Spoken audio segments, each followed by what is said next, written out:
세상 천지에 결혼도 하기 전에 몇 명의 남자와 여자를 만나서 속궁합이 좋은지 확인을 할 수 있겠습니까?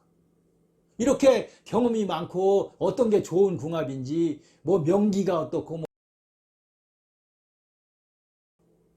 자, 이번 시간에는 우리가 이 상담 내용 중에 또 많은 비중을 차지하는 것이 바로 이 궁합에 관한 내용입니다.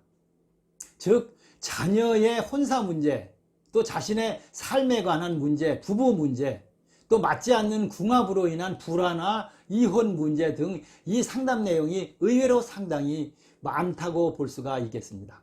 사실 이런 문제를 제3자인 역술인이나 무당 등이 해결해 줄 수는 없는 문제죠.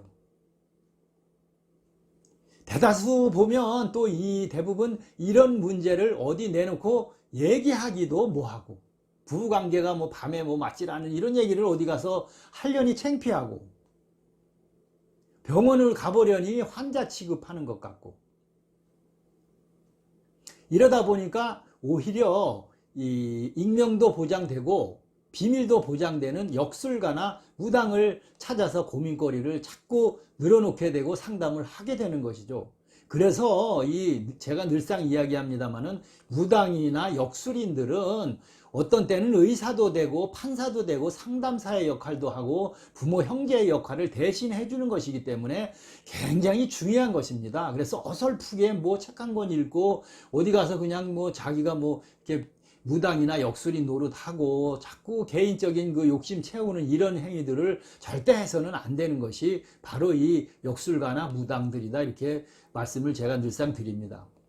자, 통상적으로 이제 본론으로 들어가면 궁합이라 하면 뭐 겉궁합이 있고 속궁합을 이야기하겠죠.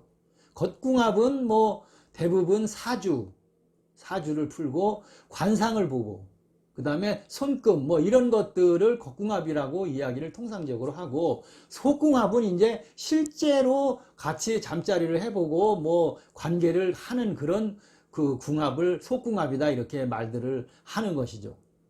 자, 그러면서 속궁합이 중요합니까? 겉궁합이 더 중요합니까? 이렇게 질문을 하게 되겠죠. 결론은 다 중요하겠죠. 그렇죠? 뭐 하나라도 안 맞는다면 그건 좋은 궁합은 아니지 않겠습니까? 그러나 이 겉궁합은 사주팔자 뭐 띠만 가지고 궁합도 안 보고 결혼하는 4년차 뭐 쥐띠 용띠 이런 식으로 그 풀어서는 두 사람을 좋네 나쁘네 할 수가 없습니다. 거기다가 그 근거도 없고 그런 좋은 궁합 사실상 좋게 절대 맞출 수도 없는 것입니다. 자, 상대방의 그 각각의 사주가 다르고 남편운 처운이 다르고 개인별로 다 각종 신살 거기다가 육신 간의 이런 조합을 하면 다르기 때문에 이 두 사람의 그 사주나 이런 것만 가지고 실제 궁합의 좋고 나쁨을 논하고 뭐 흔한 말로 맞추는 그런 것은 할 수가 없습니다. 즉 그런 것들로 인해서 뭐 안 좋다고 그랬는데도 깨볶으며 잘 사는 경우가 많고, 또 뭐 좋다 그래서 결국 결혼했지만 몇 년도 못 살고 헤어지는 경우가 다 이 겉궁합의 띠만 가지고 이야기하거나 뭐 이런 것들로 영적으로 그냥 보거나 뭐 대충 이런 궁합들이 문제가 되는 것이죠. 그럼 이제 그 겉궁합보다는 속궁합이 좋다고 다 무당분들 이야기하는데, 그럼 속궁합이 좋으면 잘 사느냐? 그것도 아닙니다. 세상 천지에 결혼도 하기 전에 몇 명의 남자와 여자를 만나서 속궁합이 좋은지 확인을 할 수 있겠습니까? 이렇게 경험이 많고 어떤 게 좋은 궁합인지 뭐 명기가 어떻고 뭐 백녀시가 어떻고 뭐 이런 경험을 다 해서 속궁합이 잘 맞아서 결혼한다면 세상이 어찌 되겠습니까? 또 아무리 속궁합이 좋아도 대부분 결혼 후에 환경의 변화가 생기겠죠. 재물의 문제가 생기든지 건강의 문제가 생기든지 한쪽에 뭐 배우자들의 어떤 그 바람 뭐 이런 것들로 문제가 생기든지 문제가 생기고, 죽고 못 산다고 해도 결국은 이런 것들로 인해서 헤어지는 경우도 또 생기는 것이죠.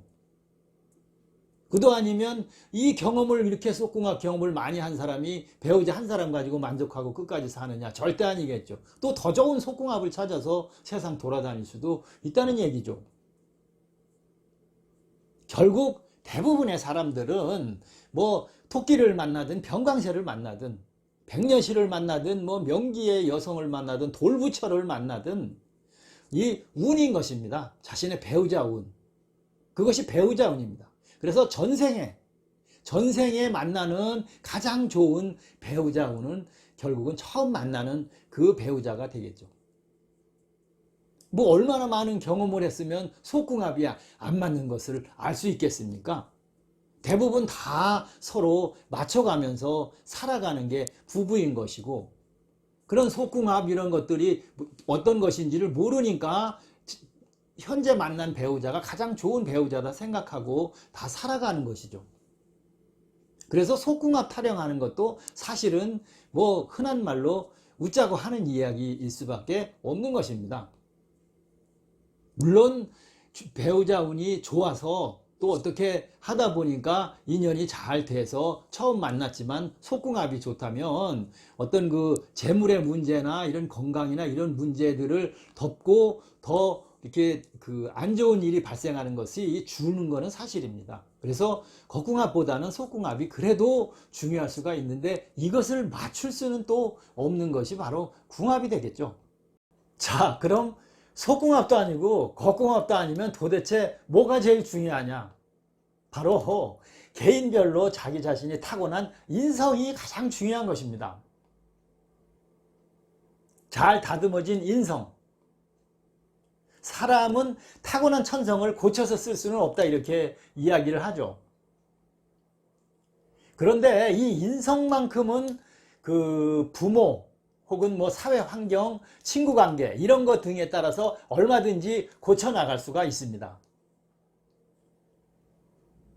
정상적인 그런 남남이 만나서 부부가 되었다면 궁합이나 속궁합이 다 잘 맞을 수는 절대 없습니다. 없습니다. 결국은 그 인간 개개인의 인성이 좋으면 이런 부족한 문제들을 서로 대화하고 배려해주고 또 이해하면서 맞춰가며 살 수 있는 것입니다. 뭐 시간 되고 허다하면 돈 타령하고 사치하고 뭐 잠이나 매일 자고 목 늘어진 티 입고 반찬 냄새 풍기면서 옆구리 한번 그 찔러주지 않은 그런 여자나 뭐 토끼처럼 제 욕심만 채우고 돌아 누워서 담배나 피고 매일 술에 쩔어서 그 다음날 퇴근하는 이런 걸 고치지 못하면 그 인성은 틀려먹은 것이기 때문입니다. 이 인성이 고쳐지지 못하면 누가 아무리 무슨 뭐 띠가 좋고 뭐 궁합이 뭐 좋고 속궁합까지 다 맞춰서 어떻게 궁합 결혼을 했다 그래도 그 결국은 올바른 삶을 살지를 못하게 되겠죠. 그냥 무늬만 부부, 남남인 부부, 주말 부부 뭐 로또처럼 안 맞는 것이죠. 이렇게 그래서 속궁합이니 뭐 궁합이니 뭐 우리 뭐 궁합 좀 봐주세요 뭐 이렇게 이야기하는 사람들 이거는 어떻게 보면 헤어질 핑계 찾는 거 밖에는 안 됩니다. 즉 이 뭐 속궁합, 겉궁합 이런 거 타령 이전에 자신의 어떤 그 인성부터 한번 돌아보십시오. 좀 더 이해하고 화합하고 보듬어주고 배려하고 맞춰가면서 산다면 속궁합은 자연적으로 좋아지게 되어 있습니다. 부부가 화합해서 인성이 갖춰지는데 다 좋은 궁합을 찾아가게 되겠죠. 부부간에. 또 단점도 서로 이해하면서 살아갈 수가 있는 것이고 그것이 인성이지 어디 가서 자녀 결혼하는데 궁합이 맞습니까? 우리 지금 뭐 이렇게 살고 있는데 궁합이 어떻습니까? 이거는 헤어질 궁리 찾는 것밖에는 안 되는 것입니다. 그래서 아까도 얘기했지만 속궁합이 좋으면 뭐 심지어 매를 맞으면서도 그 남편을 사랑하고 또 이렇게 계속 살아가는 그런 그 부부들도 있고 또 부인이 심지어 뭐 바람을 피우고 들어왔는데도 못 잊어서 용서하고 계속 살아가는 그런 남편분들도 있는 것이 있죠. 그것들은 대부분 속궁합이 좋은 경우에 이런 문제가 생기기도 합니다만은 다 인성이 좋고 부부간에 서로 인성을 갖추고 있으면 해결해 나갈 수가 있는 것입니다. 자, 그래서 그렇게 속궁합들은 이 인성이 좋아지면 다 서로 맞춰가면서 좋게 살아갈 수 있습니다. 그러니까 속궁합이 좋습니까? 겉궁합이 좋습니까가 아니라 그 개개인의 인성이 우리 좋습니까? 남편이면 남편의 인성, 부인이면 부인의 인성이 어떤가에 따라서 삶은 달라질 수 있다. 이렇게 오늘 말씀을 드리겠습니다. 자, 여러분들 남은 알 수 없는 이 내 가슴 속에 있는 나의 인성 한번 되돌아보시기 바라겠습니다.